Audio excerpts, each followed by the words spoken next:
5 seconds to go.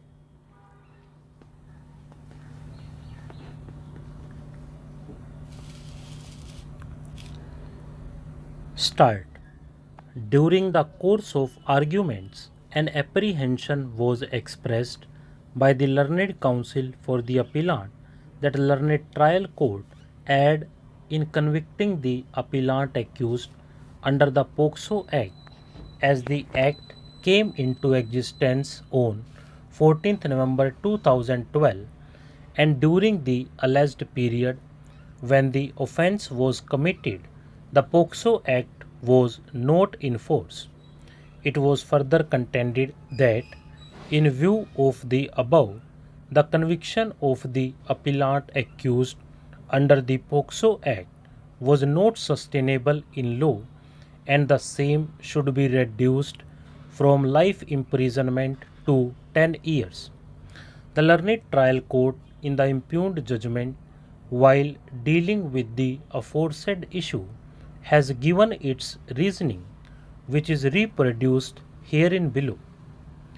Learned Defense Counsel has also submitted that in this case, the POCSO Act is not attracted because it is not clear from the statement of the victim as to whether the accused also committed the alleged offence against the victim after 14th November 2012 when the POCSO Act 2012 came into effect. Again, this contention of the accused is without any merit for the following reasons. PW1, the victim, at the time of her medical examination, has categorically narrated her sexual assault history to the doctor in the MLC report, including the other related papers, Exhibit PW9 over A and Exhibit PX, that last history of intercourse 1 month back.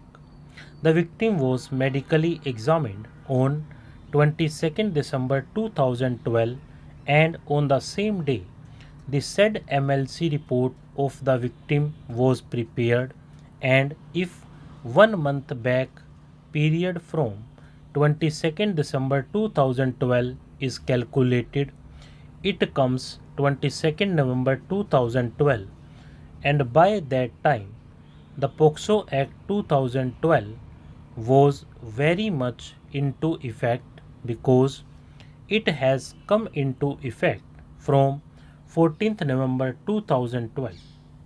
Further, PW1, the victim, had stated in her evidence that the accused Lal Mohammed started committing rape upon her 2-3 times in a week, and hence it was a continuing process of the offence which continued till the time when she went to the clinic of Dr. Bhim Singh on 15th December 2012.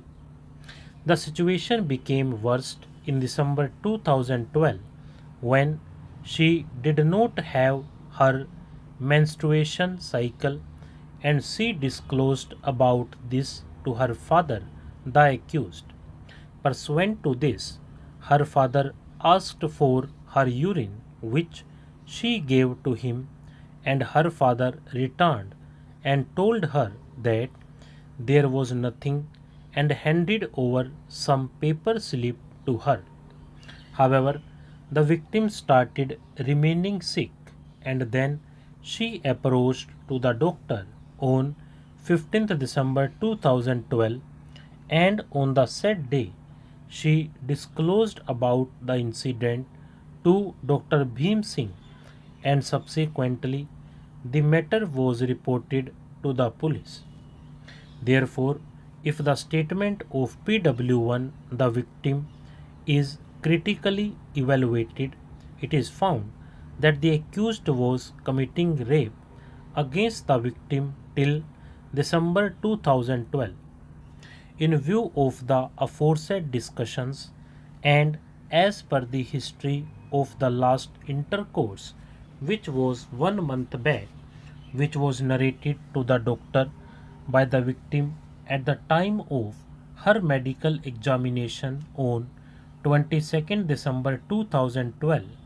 It comes 22nd November 2012, and at that time the POCSO Act 2012 was very much into effect. Therefore, the contentions of the Learned Defense Council that the POCSO Act 2012 is not attracted in this case if liable to be rejected. Consequently, this court is in agreement with the finding of the trial court as the perusal of the above extracted findings clearly and unequivocally lead to one inescapable conclusion that the argument raised by the learned counsel of the appellant accused that the learned trial court erred in convicting the appellant accused under the POCSO Act is without any force and is liable to be rejected. Whether sentence should be reduced. Rape is a heinous crime not only against the individual but also against the society at large. The offences against the women, more particularly sexual assault, are increasing, and if such an offence is committed, the same has to be dealt with stringently. It is necessary for the courts to imbibe the legislative wisdom and to respect it because rape or an attempt to rape is a crime not against an individual but a crime which destroys the basic equilibrium of the social atmosphere as it not only lowers the dignity of a woman but also mars her reputation. The plight of a woman and the shock suffered by the victim can be well visualized as the victim of rape grows with a traumatic experience and an unforgettable shame haunted by the memory of the disaster, forcing her to a state of terrifying melancholia. The torment on the victim has the potentiality to corrode the poise and equanimity of any civilized society. It has been rightly said that whereas a murderer destroys the physical frame of a victim, a rapist degrades defiles the soul of a helpless female. Stop.